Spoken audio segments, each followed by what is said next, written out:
Welcome back to part 2 of Module 10, Lesson 5, where we continue our study into the probability of compound events.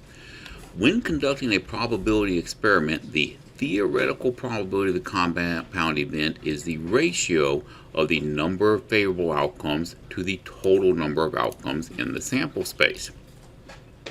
In words, what does that mean? Well, it means right there the same exact thing we just said. I think that's like word for word. And as a ratio, it's the same exact formula we've been working with throughout this whole module. The probability of the event is equal to the favorable outcomes divided by the total outcomes. NFO divided by TO is what I expect to see you write on your homework. A coin is tossed, and then a number cube labeled 1 through 6 is rolled. The tree diagram shows the sample space and identifies the outcome of tossing a tails followed by rolling a 6.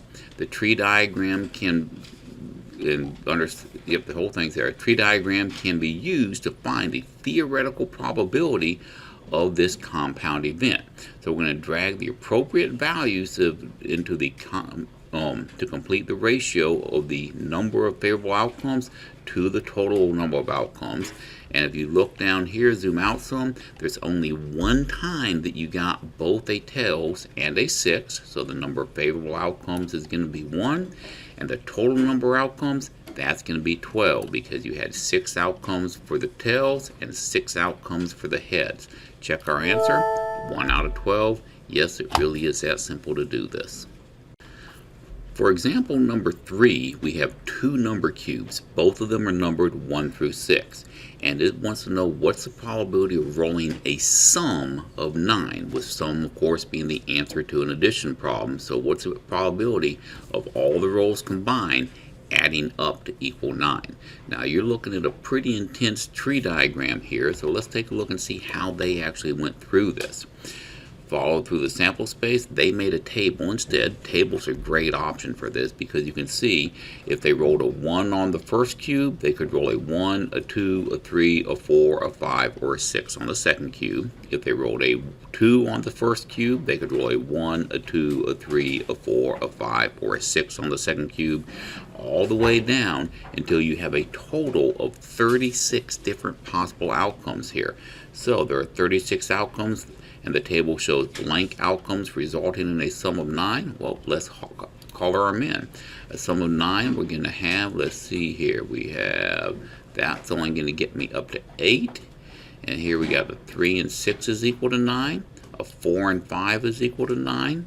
A 5 and 4 is equal to 9. And a 6 and 3 is equal to 9. I believe those are the only ones that equal 9, so I'm going to pick the 4. And I'm going to check the top answer, I'm going to check the bottom answer, and so right now we have found that 4 out of the 36 possible outcomes is going to equal to 9. Now we're going to actually find the probability. Remember, you need to write the formula first.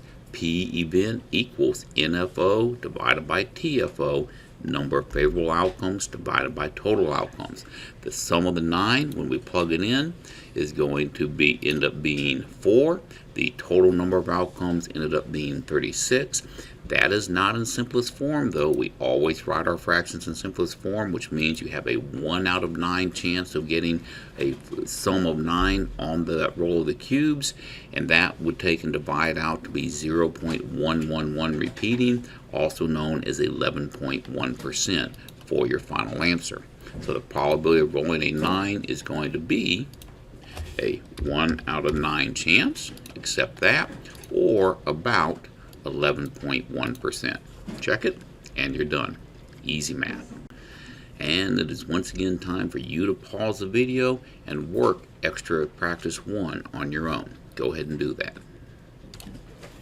Suppose that you spin a spinner with 4 equal sizes, the size sections labeled 1 through 4, and then randomly choose a marble from a bag containing 1 red and 1 green marble. What is the probability of landing on a number greater than 1 and choosing a red marble? Write your answer as a fraction. So I've set up a table to do this one. Sometimes tables are just simpler than tree diagrams. So on my table, I have my rows set up as my 1, 2, 3, and 4. I have my columns set up as my red and green. So what are my possible combinations going to be? Well, I could get a 1 red, a 2 red, a 3 red, and a 4 red. Or I could get a 1 green, 2 green, it should be more of a G here, a 3 green, and a 4 green. Now we're looking for a number that is greater than 1 and choosing a red marble. So which ones are going to fall into that category? Well, it has to be in the red section. A 2, a 3, and a 4 are all numbers greater than 1, and they all have the red marble. So it's going to be 3 out of 8. Actually, let's write our formula first. Do it properly here. So we're going to have a probability of the event is equal to the number of favorable outcomes divided by the total outcomes. And the event we want is going to be greater than a 1 and a red. And of course, the number of favorable outcomes we found was 3 out of 8 total. So 3/8 is going to be our final answer. We're going to jump back over to the textbook, type in our answer as a fraction, 3 out of 8, accept, and check. Our answer is correct, and this is a supporting work we would need to have to support our answer. We can't just throw down an answer unless we have some good, high-quality supporting work to go with it. We are almost done. We've got 2 resources left to go. For this one, we have the 2 coins being tossed and a number cube labeled 1 through 6 being rolled. So we're looking at 3 different events taking place. Coin 1, coin 2, and the number cube. What's the probability of tossing heads at least once and rolling an even number? Let's find out about that. So we're going to get in here, and how are they going to do it? They're going to find their sample space and their favorable outcomes. It looks like they're going for a tree diagram. I don't know why they're calling it a tree diagram when it's sideways. That tree got hit by a hurricane or something. So here you can take and see you have heads or tails on the first coin, and then that's going to go to heads or tails on the second coin. That's going to go to a 1 through a 6 on a number cube. Sometimes drawing these tree diagrams are not a lot of fun. And that will follow itself all the way out to a sample space, which they didn't really show, but I really wish they had. Oh, there's your sample space right there. So your sample space is showing the favorable outcomes, but it did not show the unfavorable outcomes. Your sample space needs to show all of them, not just the winners. When you look at this, you have 1, 2, 3, 4, 5, 6, 7, 8, 9 favorable outcomes. So we can take right here and say that 9 of the outcomes are going to be favorable. Check that. And they're probably going to show all the rest of them that here. Nope, they didn't. There was 24 outcomes total, so 9 out of 24. That's simplified down to be a 3 out of 8 chance. Go ahead and zoom in a little so you can see that. And 3/8 also is known as 0.375, written as a decimal if you divided it out. And that is going to equate to the percent of 37.5. You change a decimal to a percent by bouncing it 2 spaces to the right and adding a percent sign. That's all there is to doing that one. The hardest part on this problem is going to be making that tree diagram, because that tree diagram, that's an awful lot of things for you to have to write down there. Once again, it's going to be your turn. You're on extra example number 4. We want to take and toss a coin 4 times. You need to either make a tree diagram or a table to show your outcomes on this, and then from there we're going to find out what the probability of tossing a tails is at least twice. I would encourage a tree diagram on this one. That's the way I'm going to do it when it's my turn. Alright folks, I was really nice to you, and I did not make you sit down and watch me write that entire tree diagram out. But you can see my first coins are heads or tails, my second coins are heads or tails, my third coins are heads or tails, and my fourth coins are heads or tails. And the question wants to know the probability of getting a tails at least twice. So let's find them. This one here is the first time we see it. Come on, let's see if my computer will catch up. There you go. That one's got twice. That one's got twice. That one's got twice. This one has twice.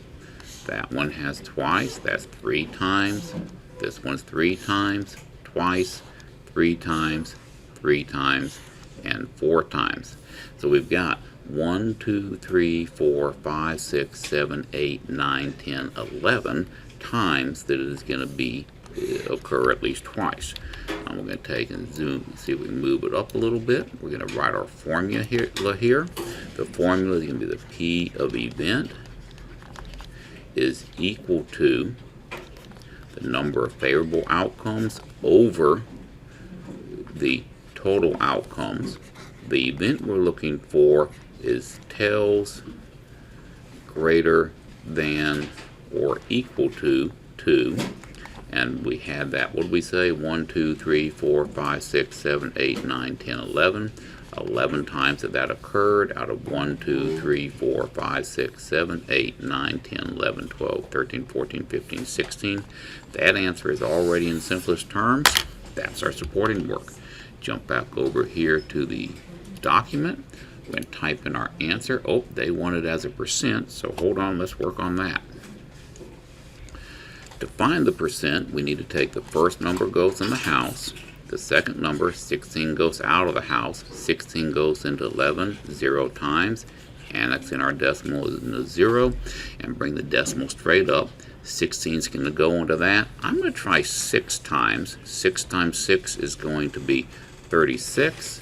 6 times 1 is going to be 60, plus 3 is going to be 90, and that's going to end up leaving me with 14 left over when I do some borrowing. Actually, no, it's not 14. Yeah, 14 left over if I do some borrowing. Annex in another 0 and bring it down. 16 is going to go into 140. I'm going to take that and I'm going to try 7 times, 8 times. Let's try 9 times, see what happens. 9 times 6 is going to be 54. 9 times 1 is 9, plus 5 is going to be, 9 is not the answer. The correct answer is going to end up being 8 times there. So let's take and put in an 8. 8 times 6 is 48. 8 times 1 is 8, plus 4 is going to give me 12. And when I do my subtraction here, that's going to give me a 2 and a 1, 12 left over. Annex in another 0 and bring it down. That one is going to be, I'm going to take and try a 7. 7 times 6 is 42. 7 times 1 is 7, plus 4 is 11. And that will end up giving me, when I do my borrowing here, 8 left over. That's going to be about 68.7% when we bounce our decimal 2 spaces to the right and add our percent sign. Come back over here. We're going to take and type in, it doesn't really say what to do, so let's see what happens. 68.7, check the answer, and they said they wanted to go to the hundredths place. They didn't tell us what decimal place to go to, so I stopped at the tenths because that's what they've been doing before. That is it for this lesson. Get busy working on your homework. Let me know what questions you have in class tomorrow.